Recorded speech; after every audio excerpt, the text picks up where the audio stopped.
الحمد للہ رب العالمین۔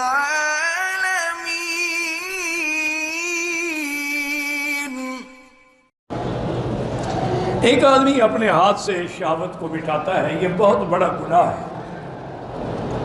گناہ بھی ہے اور اس کی اپنی بربادی بھی ہے کہ اس کی قوت جو ہے وہ ختم ہو جاتی ہے۔ اور ایک حدیث مبارک میں یہ بھی آتا ہے کہ قیامت کے دن اس کے ہاتھوں کو ایسے ہوگا جیسے حاملہ عورت ہوتی ہے، ایسے ہاتھوں کو حمل ہوگا، تاکہ لوگوں کو پتہ لگے کہ یہ وہ ذلیل آدمی ہے۔ باقی آپ نے ٹھیک کہا ہے، اس کام سے توبہ کرنا اور بچنا بڑا مشکل ہے۔ اس کا حل یہ ہے کہ تم صرف توبہ نہ کرو بلکہ اللہ والوں کی صحبت میں رہو، جہاں رہتے ہو وہاں نہ رہو۔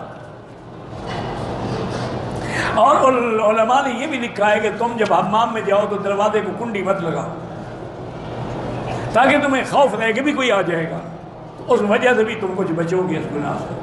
بہرحال علاج یہی ہے، توبہ کرو سچے دل سے، رو رو کے گڑ گڑا کے اللہ سے معافی مانگو اور صحبت صالحین اختیار کرو۔ میں زیارت کے لیے گیا تھا مینار عرفات دیکھنے کے لیے، تو میں نے شیطان کی دیوار پہ اپنا نام لکھا۔ اچھی بات ہے، پہچان لے گا تمہیں کہ میرا دوست آیا تھا میرے پاس۔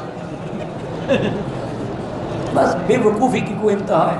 کعبے پہ بھی نام لکھ رہے ہیں، شیطان کی دیوار پہ بھی نام لکھ رہے ہیں، غار سول پہ بھی نام لکھ رہے ہیں، غار ہرا پہ بھی نام لکھ رہے ہیں۔ ان کا کیا علاج ہے؟ ماں سوائے اس کے کہ اللہ ہدایت۔ گھر میں ناچاکی ہے، دعا کیا کریں اور یا لطیف ہو یا ودود ہو پڑھا کریں۔ کاروبار کے لیے استغفار زیادہ کیا کریں۔ اگر بیوی کہے کہ مجھے اپنے ماں باپ کے ساتھ نہ رکھو تو ٹھیک ہے، اس کو رہتا رکھو، اچھی بات ہے۔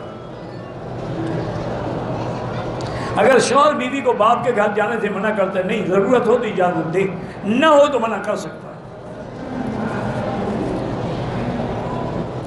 بالکل فجر میں بھی فرشتے ہوتے ہیں، عصر میں بھی ہوتے ہیں، یہ نمازیں بڑی اہم ہیں۔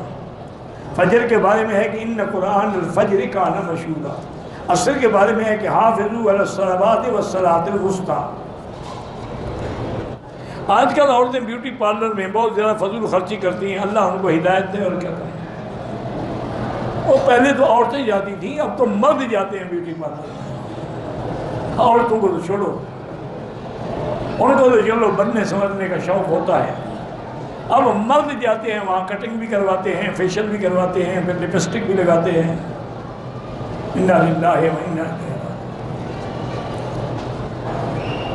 میری بہن کا شوہر اسے مارتا ہے، میری بہن کے 4 بچے بھی ہیں، اللہ اس کو ہدایت دے، اور خامند کو ظلم سے روکنے کے لیے یا مقسط ہو یا مقسط ہو یا مقسط ہو ہر نماز کے بعد پڑھ کے دم کیا کریں۔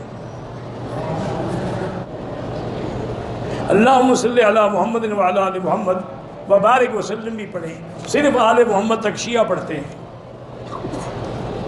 قسم کھا بیٹھے تو کفارہ یہ ہے کہ 10 مسکینوں کو کھانا کھلائے۔ وضو میں 3 دفعہ ٹخنوں تک دونوں پاؤں دھونا، بالکل افضل یہی ہے کہ 3 دفعہ دھوئے، ورنہ 1 دفعہ سے بھی وضو ہو جاتا ہے۔ سجدے میں عورت زمین پر لگ کے سجدہ کرے، اللہ کہنا زیادہ بہتر ہے، خدا فارسی کا لفظ ہے۔ کافی علامات پوری ہو چکی ہیں، باقی علامات ہیں کہ دجال آئے گا، صفا سے ایک جانور نکلے گا جو باتیں کرے گا، حضرت عیسیٰ ابن مریم اتریں گے، یاجوج ماجوج نکلیں گے، اور بھی بہت ساری علامات ہیں۔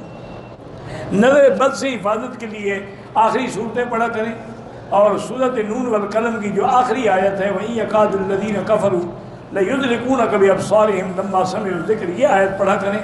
اور اسی طرح حضور نے دعا فرمائی ہے اعوذ بکلمات اللہ التامہ من شر شیطان وہامہ ومن کل عین لامہ۔